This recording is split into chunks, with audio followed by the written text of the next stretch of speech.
گوہر میاں چنو، دجال کے ایک ہاتھ میں جنت دوسرے ہاتھ میں دوزخ ہوگی،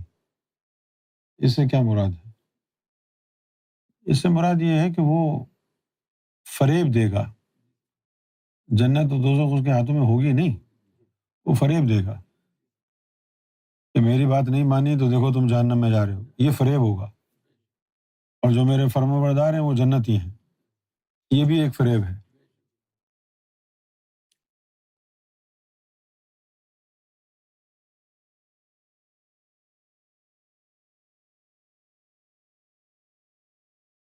کتابیں پڑھ کے، حدیثیں پڑھ کے تھوڑی تم دجال کو پہچانو گے، اس کے بعد پاور ہوگی، پوری ابلیس اپنی پاور اس کو دے دے گا، سجدے کرائے گا وہ۔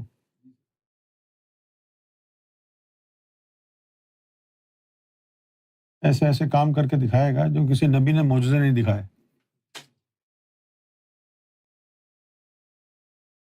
سرکار نے فرمایا کہ ذہنی طور پر ذاکر قلبی بھی اس سے متاثر ہو جائے گا، بچت اس کی صرف دل میں نور ہونے کی وجہ سے ہوگی کہ یار ذہنی طور پر وہ کہے گا یار لگتا تو وہی ہے امام مہدی، ذاکر قلبی لگتا تو وہی ہے امام مہدی، لیکن مجھے کیا، اس کا دل کا نور اسے سرکار کی طرف کھینچے گا کہ میرے لیے سرکار ہی کافی ہے۔ تو ذاکر قلبی کا یہ عالم ہوگا کہ ذہنی طور پر وہ کنونس ہو جائے گا، تو پھر عام آدمی کا کیا ہوگا؟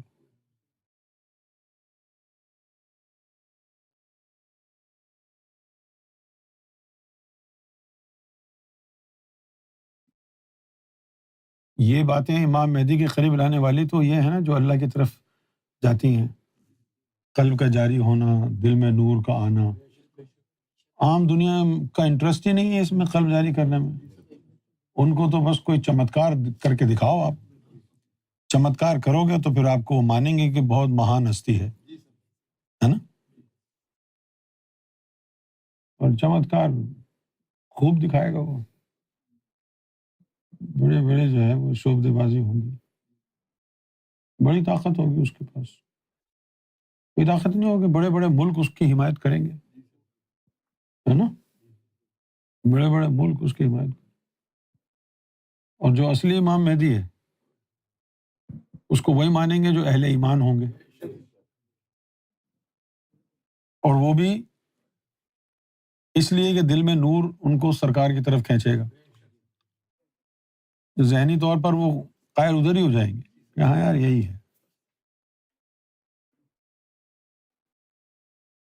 کیونکہ تم نے مسلمانوں نے تو یہی سمجھ رکھا ہے امام مہدی آئیں گے تو پتہ نہیں کیا کر دیں گے،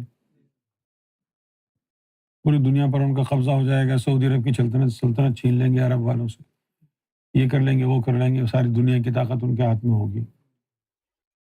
آپ تو یہ سمجھ کے بیٹھے نا جی ان کی شالی سے انگلی کا اشارہ کرے گا، یہ ہو جائے گا، یہ ہو جائے گا، یہ ہو جائے گا، یہ ساری چیزیں تم نے امام مہدی سے توقعات وابستہ کر رکھی ہیں، یہ ان میں سے اس طرح کی ایک آدھ چیز حضور پاک کے زمانے میں تو حضور نے کر کے نہیں دکھائی، امام مہدی سے آپ نے رکھی، وہ تو یوں انگلی کا اشارہ کرے گا تو یہ ہو جائے گا، یہ ہو جائے گا، یوں ہو جائے گا، تو حضور پاک صلی اللہ علیہ وسلم نے کون سی کرامتیں دکھائی ہیں معجزے؟ ان کا سب سے بڑا معجزہ یہی تھا نا کہ خود بھی دیدار کیا اللہ کا، اور جس کو چن لیا اس کو بھی اللہ کے دیدار میں پہنچایا، اور حقیقت تو یہی ہے، اس سے بڑی کوئی کرامت اور معجزہ نہیں ہو سکتا، لیکن محمد رسول اللہ کی روحانی پاور لوگوں کو نہ اس میں دلچسپی تھی، لوگوں کا دلچسپی تو اس میں تھی کہ ان کو کوئی جو ہے نا پولیٹیکل پاور ملے، ان کو پیسہ ملے، ہے نا، تو امام مہدی علیہ الصلوۃ والسلام کون سا تم کو دنیا دینے آئیں گے؟ لوگوں نے حدیثیں بھی بنائی ہیں، تو ان حدیثوں کے اندر ایسے ایسے الفاظ استعمال کیے ہیں کہ آدمی یہ سوچنے لگے شاید امام مہدی لوگوں کو دنیا کی دولت دینے آ رہے ہیں، جیسے کہ ایک حدیث شریف میں لکھا ہوا ہے امام مہدی خانہ کعبہ کا خزانہ تقسیم کریں گے۔ خانہ کعبہ کے اندر کون سا خزانہ دفن ہے بھائی؟ خانہ کعبہ کا خزانہ کیا ہے؟ دلوں کا خزانہ، دلوں کو بیدار کرنا۔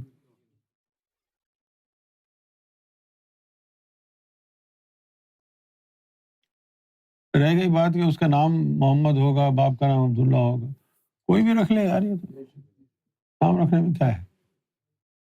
بات تو یہ ہے نام تو محمد ہے، محمد کی ذات بھی ہے اس کے کردار میں یا نہیں؟ لیکن کتنے لوگوں کو یہ بات سمجھ میں آئے گی؟ محمد رسول اللہ کی کئی حدیثوں میں لکھا ہوا ہے امام مہدی کا نام محمد ہوگا، محمد نام محمد نہیں ہوگا، امام مہدی کے اندر محمد ہوگا، یہ بات تھی۔ بھائی نام سے کیا ہوتا ہے؟ نام سے کیا ہوتا ہے؟ عرب دنیا کے اندر جس بندے کا نام آپ کو پتہ نہ ہو، کہتے ہیں اے محمد تعال،